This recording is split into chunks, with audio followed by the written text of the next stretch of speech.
Welcome to BIPIT, the podcast that shines a light on the best climate solutions from around the world. Brought to you by Brilliant Ideas Planet.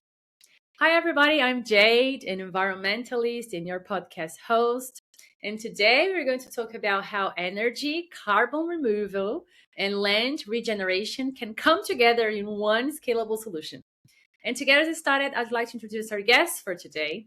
She's a sustainable finance leader with over 14 years of experience across development finance, venture capital, and startups, working with institutions like United Nations Environment Program and Bank Foundation. She specializes in designing capital strategies and partnerships to help mission-driven companies scale across food, agriculture, climate, and circular economy. The Chief Commercial Officer of YORD AB, Eva Tickens. Welcome to BIPIT. I always clap after I say welcome. Thank you. It's a pleasure to be on. Thank you so for much inviting me. Yeah. We're very glad to have you here today with us. Eva, please, let's get started from the beginning, shall we? So please tell us a little bit about YORD AB. I've also searched a little bit about the name itself, but if you can start from scratch, please. The stage is all yours. Great. So you've already introduced me, so that's great. I joined YORD about 5 years ago when I decided to really shift towards climate. And really solutions that reduce or remove emissions. So YORD just fell perfectly in that category. And what stood out was that it operates in a real economy. So energy, land, and agriculture. And what it does, it tackles emissions at scale. So essentially, I joined them as Chief Commercial Officer to help bring that to markets. YORD means earth in Swedish, so it's very on point. We are a renewable energy company with a very strong environmental footprint. So we're all about renewables and transitioning away from fossil fuels. But at the same time, there's a lot of benefits in the way we do what we do. I'll stop there, but essentially 3 problems, 1 solution is what we're doing. Okay. All right. Well, why don't we get started with the problems? I see that we have so we put the things into their own places. So the first problem that YORD, I was saying YORD, but the name of the company, the right pronunciation is YORD. Is that correct? No, well, I can't do the Swedish way. They say YORD, and I'm sure I'm mispronouncing that as well. So I just do it phonetically, and YORD. That's how I pronounce it. And since we talk mostly in English to our partners, that's also how we present ourselves. But in Swedish, it's more like YORD, so it's more closed vowels. Yeah. So the 3 problems they decided to tackle it in the first place was regeneration essentially, so degraded lands, and then energy, transition from fossil fuels to clean energy. Please help me out with that. Yeah, so essentially there's a gap in the energy transition that doesn't get enough attention, right? So heavy industry still runs on coal, oil and gas, and especially for heat and process energy. And these are sectors that are hard to electrify, so they still need fuel, right? And electrification won't solve everything. At the same time, there's a lot of degraded land, as you mentioned, globally, that isn't being used productively. And carbon removal is nowhere near the scale it needs to be, right? So what you actually have are 3 disconnected systems: industry, land, and carbon. And that's what YORD does. YORD connects those in a way that can be scaled commercially. And how exactly does it happen? Yeah, so we produce renewable solids biofuels that can replace fossil fuels in industrial processes. So what we do, we grow um, high yield C4 grasses. It's Correct. similar to elephant grass or vervier grass on degraded or marginal land. So it means land with no economic value. Mm-hmm. These grasses, they grow fast.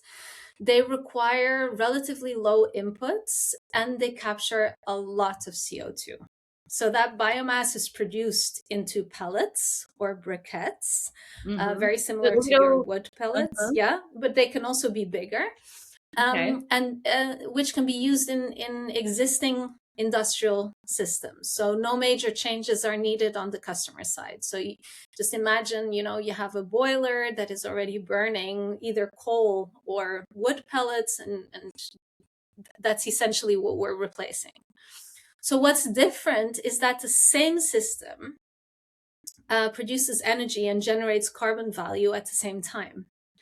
So you get fossil fuel substitution and Uh-huh. soil carbon sequestration in parallel. So it's one system linking agriculture, energy, and carbon.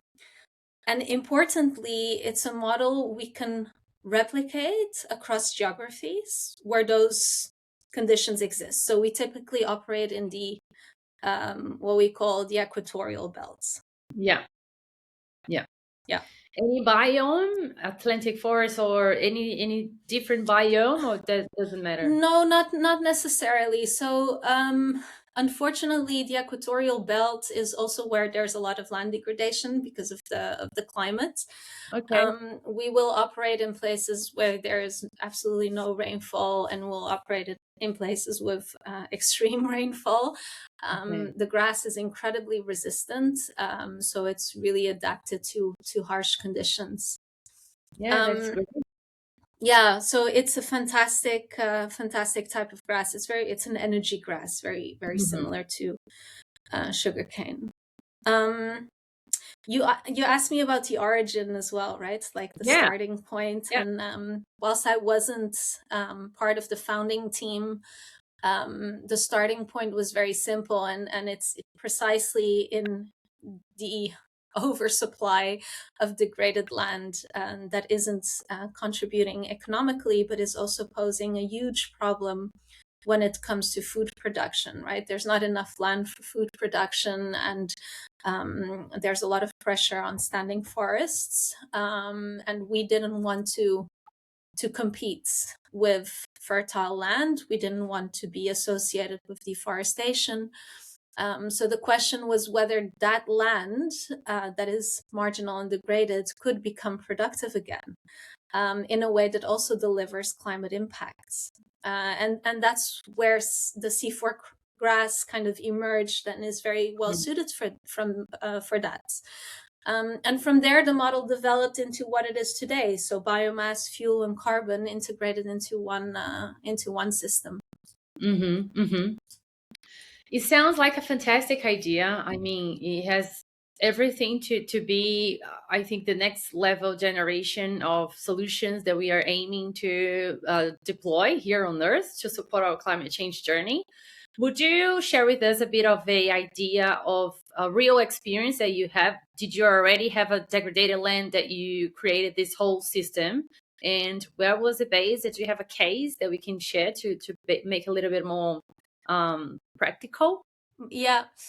Yeah, maybe I'll start on the type of customers that we address, right? And of course we are operating in the Dominican Republic, and there our customers are industrial companies that rely on heat and need to decarbonize. Uh-huh. And that includes utilities, food processing, manufacturing, and they need something that works within their existing systems, right? That's the reality. If we want to transition away from fossil fuels, it does need to be easy to Mm-hmm. transition. It's it's Adaptable. it's all about convenience as well. So that's very important. So we offer drop-in alternatives so they can switch fuels without rebuilding operations. And in the Dominican Republic, we already have, not in the Dominican Republic and Sweden, we already have 4 signed LOIs, so letters of intent. And we're negotiating a purchase contract with a major bioenergy player in the Dominican Republic, with demands that could absorb our full production and is even pushing us for growth and scale. Yeah. On the supply side, we work through local partnerships. So for land operations and development, so the model is built with regional stakeholders. So to give you an idea of magnitude, we're currently growing on 500 hectares and we're planning to grow to 5,000 hectares. And this is typically land we either lease or purchase.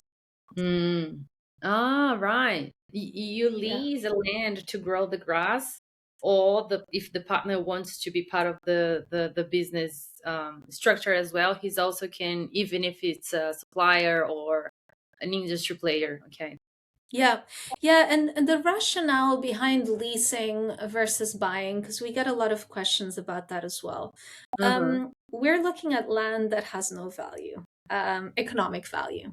It has a lot of emotional value. It's land that has been part of families for generations, old sugarcane fields, and it's very difficult to approach farmers or for family members and tell them, we want to purchase this land, but we're not going to offer you a lot because it's simply not worth a lot, right? And that's a difficult one to kind of digest. So if we lease, it's a win-win because for us, it's in terms of liquidity, much more digestible. We're not, putting a lot of cash down in one go. And we're essentially keeping the ownership at farmer level. And we're adding value to the land because in a period of 10 to 12 years, we've fully regenerated that land. I don't know if that was clear, but we operate on land for 10 to 12 years, and the land is fully regenerated and fertile to carry food crops. So then we can rotate and grow food crops for a while. And that means that the land is increasing in value, right? So if you start with leasing, and after 10 years, you suggest to buy that land, you've actually increased the the value of the land so much that then also for the farmer, it makes much more sense to wait and sell at a later stage. So those two models are possible, and it really depends on the preferences of the farmers, and we always take local context into account. So the project, does it has a minimum size of land that you can lease, or? So we operate in units. So one unit is typically 1,000 hectares, and within those 1,000 hectares, we also have our production units. And within those 1,000 hectares, we produce a certain amount of pellets or pressed grass. So we usually have a minimum investment per unit of 10 million. So if we're growing to 5,000 hectares, we're looking at a 50 million ticket size, for instance. So typically when we talk to partners or investors about stepping in, we talk about, units, and we then explore how many units they would like to invest in or participate in. So that's kind of how we operate. Yeah. Sounds incredible. I think I've already mentioned that, but it really does. I was thinking about the economic structure. So the business model itself. Now you mentioned that you have some investors and so forth. So how does the economic of the business work essentially? So I'll let you do the explanation. Yeah, I mean, for industrial customers, this has to work economically as well, right? So our fuels are competitive with wood pellets. We follow that market, and in many cases offer more stability in supply because wood is dependent on wood waste if it's not related to deforestation. We provide predictable pricing, reliable volumes, and a fuel that essentially performs similarly to coal or conventional biomass. And carbon credits for us are additional. So they improve the economics, but the core model works on energy alone. And for investors, that combination of contracted demand and controlled production creates a much more predictable revenue profile than typical biomass models. So the main cost drivers for us are land development, processing equipment, and logistics. So it is a capital intensive model, particularly in the early stages. And costs come down with scale. So as we expand production, improve yields, and optimize supply chains, these will come down. And because we control the feedstock, so we control the entire value chain, we're less exposed to the volatility you typically see in traditional biomass markets. So over time, the model becomes more stable and more competitive. So the model is inherently scalable. These grasses, they grow quickly, they can be harvested multiple times a year, they can be cultivated across large regions. The production setup is modular, so, plug and play, so we can replicate it across geographies. And scaling comes down to expanding land and adding processing capacity, both which we're already set up to do. So that's essentially what we're looking for, right? As we scale, is for partners, for land, for funding. That's what we're currently aiming at. I see that where you're going to, from a business perspective, it's more related to the scalability, and not only in terms of business growth, but land regeneration and scalable energy transition solutions. But where do you see the business in 5 years from now? So if you keep doing what are you doing, what are the main goals you're trying to achieve with this solution? Do you have the targets, like the KPIs that you're looking for? Yeah, I can address the vision and expansion, and also in terms of measurements, what it is we measure. The immediate focus is scaling in the Dominican Republic. So by 2030, the plan is to manage over 5,000 hectares and produce more than 300,000 tons of biofuel annually. In parallel, we're expanding into regions where we already see the right conditions, particularly the Caribbean, Africa, and parts of Asia, working with local partners on land and developments. In terms of the measurements, so the performance, the KPIs, we measure performance in 3 ways. So carbon, obviously, how much CO2 we avoid through fuel substitution, but also how much we remove through soil carbon. So this is a dual. Energy, so how much fossil fuels we displace and how the fuel performs in industrial systems. And then the third performance measure is land and local impact. So hectares restored, soil improvement, and employment created. So again, we look at the system as a whole, not just the fuel outputs. Well, it sounds great. I think I'm going to get to my final question. Would you like to share any other thoughts, anything that I haven't asked you about, but you've got the space to share with the audience here? Yeah. Yeah, I think perhaps, this all sounds and looks great, but there's also constraints, right? And there are things that would help us at this stage. I think the main constraint isn't necessarily technical.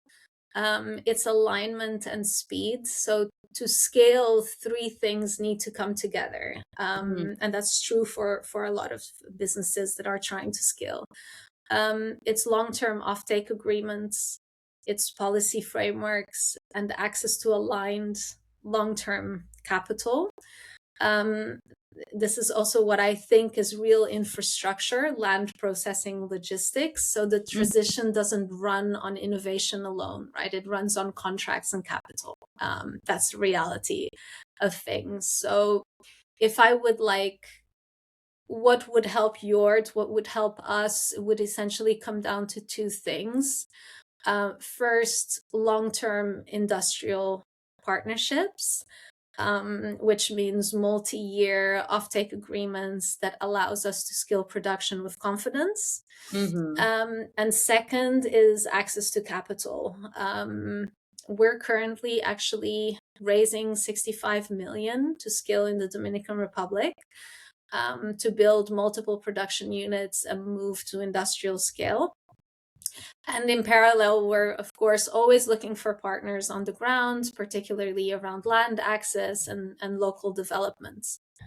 Yeah, I think that's that's kind of like we're at a stage where the model is proven. We've produced at industrial quality and we're seeing strong demand. So including counterparties willing to take significant volumes. So the focus now is really scaling. So we're looking to work with three types of partners again, right? The industrials, local and investors who understand long-term climate infrastructure. Yeah. Well, you have the right place, BIP, it's all about getting together the solutions who are aiming to being able to go to the next level. So I think here we are showing case the best solutions, and I think yours, it's just incredible. How would people reach you if they wanted to know a little bit more about YORD or Eva or the solutions you're providing? Can you share your LinkedIn with us? Maybe a website? Of course. So I'm on LinkedIn, just my name. I think I'm the only Eva Tikens. I'm quite lucky to have an original name in that sense. And of course, through our website, so www.yords.one, there's a lot of .com, sorry, there's a lot of now I'm confusing the two, .one. So yords.one. You can find information on our products, so our pellets, our pressed grass, our carbon credits. You can ask for brochures. We've got beautiful material put together to also explain it, because it's not always a straightforward concept to understand. Yeah, and of course I'm reachable through the website on Contact Us or on LinkedIn. Fantastic. Amazing. Yeah. For those who are listening on Spotify, I'm also popping the link here below the description of this episode and on YouTube as well. So Eva, thank you so much for the time, for the conversation. I know it's a pretty complex topic, but you made it beautifully well spoken about it. I think I'm all about pellets and yeah. Thank you so much. Yeah, great. Thank you. Thank you so much. Thanks for listening to BIP. If you enjoyed this episode, give it a like, follow us on this channel, and share it to help it raise awareness of the solutions shaping a better future. See you next time.